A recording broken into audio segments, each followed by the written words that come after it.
আসসালামু আলাইকুম।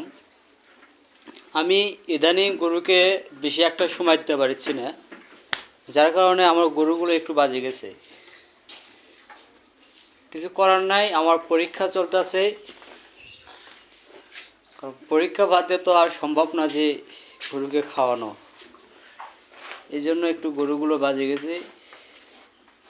আমি চেষ্টা করেছি ইনশাল্লাহ গরুকে বেশি করে খাওয়ানোর জন্য।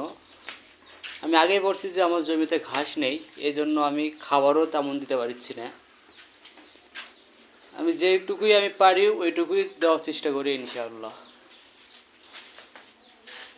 দেখতে পাচ্ছেন আমার এই ফিজিয়ান গরুটা অনেক শুকিয়ে গেছে আর কি, অনেক শুকিয়ে গেছে।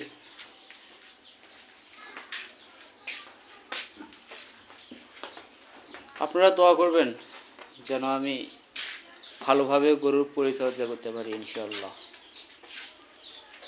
আজকে এই ছিল ভিডিও। পরবর্তী ভিডিও দেখার জন্য আপনারা আমার সাথে থাকবেন। আল্লাহ হাফেজ।